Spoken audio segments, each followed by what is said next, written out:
सेहतमंद होने की कीमत। वह कुत्ता जिसकी दुम तेनालीराम ने कुछ देर के लिए सीधी करके दिखाई थी, बहुत ही कमज़ोर होने के कारण कुछ ही दिनों में मर गया था। उन्हीं दिनों तेनालीराम भी अस्वस्थ हो गया था। ऐसी स्थिति में राजपुरोहित को कुछ करने की सूझी। वह तो पहले से ही अफसर की तलाश में रहता था।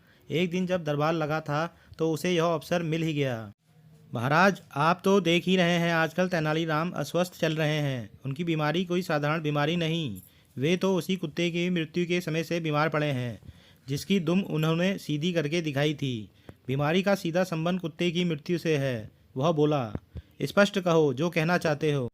महाराज ने उलझन पूर्ण स्वर में कहा, महाराज, बात यह है कि कुत्ते की आत्मा की शांति हेतु अनुष्ठान करवाना आवश्यक है। यदि ऐसा ना किया तो आप तेनालीराम के जीवन से हाथ धो बैठेंगे। आप ही तेनालीराम को समझाएं कि वह कुत्ते की आत्मा की शांति के लिए अनुष्ठान करवाएं।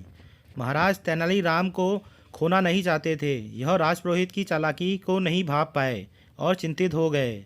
उन्होंने तुरंत आदेश दिया, ठीक है, हम तेनालीराम को आज्ञा देते हैं कि वह यह अनुष्ठान अवश्य करवाए। अब तक तेनालीराम अपने आसन पर बैठा चुपचाप सुन रहा था। उसे आभास हो गया था कि पुरोहित किसी तरह चाल चलकर मुझे फंसाना चाहता है। महाराज से इस बात की अनुमति लेकर उसने मुझे फंसाने की पूरी कोशिश की है। तेनालीराम ने उसी क्षण सोच लिया कि वह पुरोहित को सबक सिखाकर ही रहेगा। परंतु पुरोहित जी, इस अनुष्ठान कार्य में खर्चा कितना आएगा? तेनालीराम ने पूछा। ज़्यादा नहीं, तुम्हें सिर्फ 600 स्वर्ण मुद्राएं खर्च करनी होंगी। 600 स्वर्ण मुद्राएं? तेनालीराम ने चौंकते हुए कहा। परंतु मेरे पास तो इतनी मुद्राएं है ही नहीं। फिर यह अनुष्ठान कैसे करवाऊंगा? तेनालीराम जी, यह आप क्या कह रहे हैं? आपके पास वह अरबी नस्ल की घोड़ी तो है। जब आप स्वस्थ हो जाएंगे तो उसे बेचकर जितनी रकम मिले मुझे दे देना। फिलहाल अनुष्ठान में आपके पैसे मैं भर दूंगा। राजपुरोहित किसी तरह से भी इस अवसर को गंवाना नहीं चाहता था, अतः वह अपना भरकस प्रयास कर रहा था कि तेनालीराम को किसी न किसी तरह लपेट में ले लिया जाए। उधर तेनालीराम मन ही मन सोच रहा था, अब फंसा, परंतु प्रत्यक्ष में बोला, ठीक है राजपुरोहित जी, आपकी बात मैं कैसे टाल सकता हूँ। जैसा आप ठीक समझे। राजपुरोहित ने सोचा था कि वह अरबी घोड़ी 1000 स्वर्ण मुद्राओं में अवश्य ही बिक जाएगी। अनुष्ठान के इस नाटक में यदि 200-300 मुद्राएं खर्च भी हो जाएं तो भी लाभ ही होगा। सारी बात महाराज के सामने तय हुई, अतः अनुष्ठान का तुरंत ही आयोजन किया गया। राजपुरोहित ने जैसे तैसे अनुष्ठान 2-1 दिन में निपटा दिया। अब वह तेनालीराम के स्वस्थ हो जाने की प्रतीक्षा करने लगा।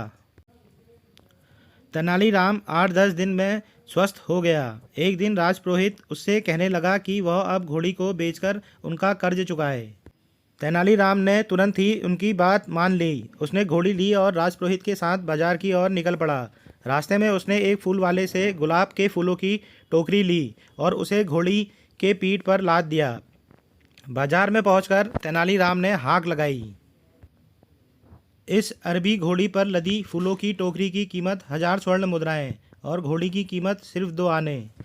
यह घोड़ी 2 आने में उसी सज्जन को दी जाएगी जो इस पर लदी टोकरी को खरीदेगा। तेनालीराम की बात सुनकर राजपुरोहित तो चकित था ही, आसपास खड़ी लोगों की भीड़ भी चौंक गई। तभी एक बुद्धिमान व्यापारी सामने आया और उसने फूलों की वह टोकरी व घोड़ी दोनों खरीद ली। तेनालीराम ने घोड़ी 2 आने में बेची थी। यह देखकर राजपुरोहित ने माथा पीट लिया। वह तो अब तक यही सोच रहा था कि घोड़ी की कीमत 1000 स्वर्ण मुद्राएं उसे मिल जाएंगी। शर्त के अनुसार अब उसे घोड़ी की कीमत 2 आने स्वीकार करनी पड़ी। तेनालीराम 2 आने राजपुरोहित की हथेली पर रखकर चलता बना। तेनालीराम ने अपनी चतुराई से राजपुरोहित की आशाओं पर पानी फेर दिया था।